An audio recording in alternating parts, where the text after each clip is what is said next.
আসসালামু আলাইকুম। স্বপ্নকথা প্যারিস চ্যানেলে সবাইকে স্বাগতম জানাচ্ছি। আর সেই সাথে আজকে নিয়ে এলাম খুবই মজার একটি ডেজার্ট, যেটা দেখতে কিনা এত লোভনীয়, আর আপনার হাতের কাছের উপকরণ দিয়েই এত মজার একটি ডেজার্ট তৈরি করতে পারেন। এই ডেজার্টটি এত সুস্বাদু হয় যে যাকে এই ডেজার্টটি খাওয়াবেন সে এই ডেজার্টের প্রেমে পড়ে যাবে। ঈদের দিনে এই মজাদার ডেজার্টটি করতে পারেন, আর এই ডেজার্টটি করে সবার প্রশংসায় মুগ্ধ হয়ে যাবেন। তো আমি নিয়ে নিলাম 3টি গাজর। গাজরগুলো ধুয়ে ছুলে নিয়েছি। এখন গাজরগুলো গ্রেট করে নিব। ছোট অংশটি আছে সেটা দিয়ে এই গাজরগুলো গ্রেট করে নিব। গ্রেটার দিয়ে গ্রেট না করতে চাইলে ছুরি দিয়ে বা বটি দিয়েও কুচি কুচি করে কেটে নিতে পারেন। তো গাজরগুলো আমার গ্রেট করা হয়ে গেছে। তো এই গাজরগুলো এখন আমি একটি প্লেটে উঠিয়ে নিব।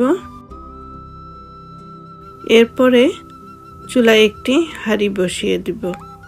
হাঁড়ি বসিয়ে হাঁড়ির মধ্যে 1 টেবিল চামচ ঘি দিয়ে দিব।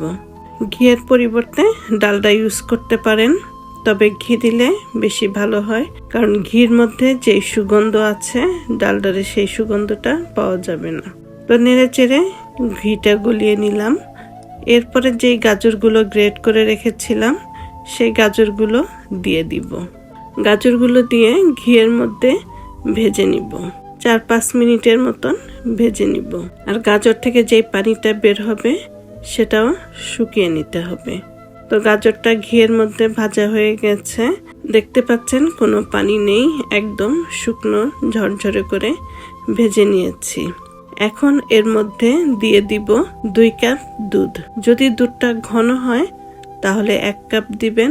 তো আমি 2 কাপ দুধ দিয়ে দিলাম, যেহেতু আমার দুধটা ঘন না। আমাদের এখানের দুধগুলো প্রসেসিং করা থাকে, এজন্য আর জাল দিতে হয় না।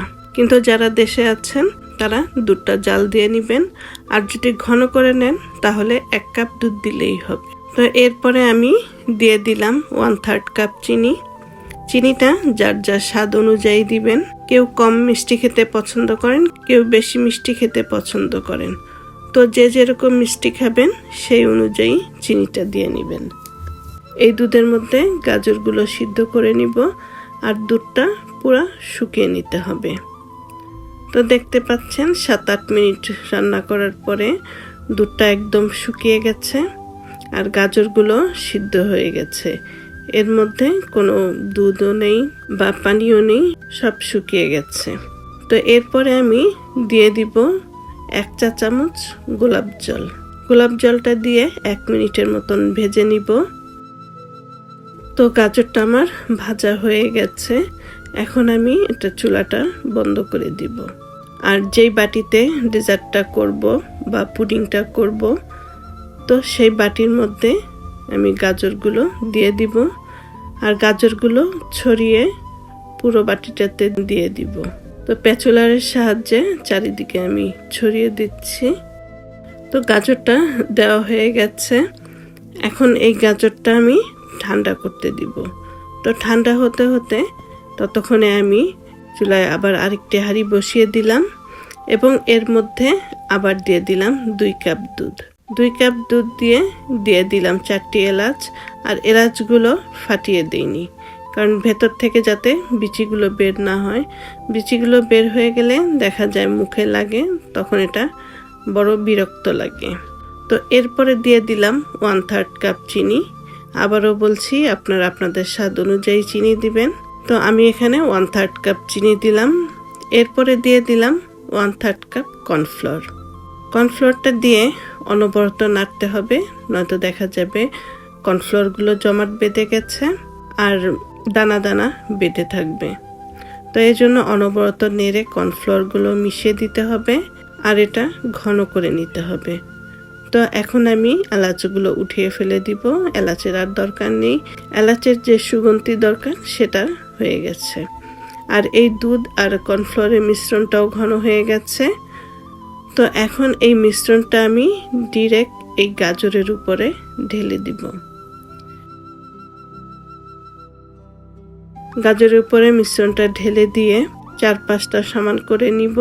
আর একটি কাঁটা চামচ নিয়ে খুঁচিয়ে খুঁচিয়ে দুধ আর কর্নফ্লাওয়ারের মিশ্রণটা নিচের দিকে দিয়ে দিব, যাতে চারপাশটায় কর্নফ্লাওয়ারটা ঢুকে। আর এখানে যে বাতাসটা আছে, ভেতরে যে বাতাসটা, সেই বাতাসটাও বের হয়ে যাবে। তো এখন এটা আমি ঠান্ডা করতে দিব, রুম টেম্পারেচারে ঠান্ডা করে নিব।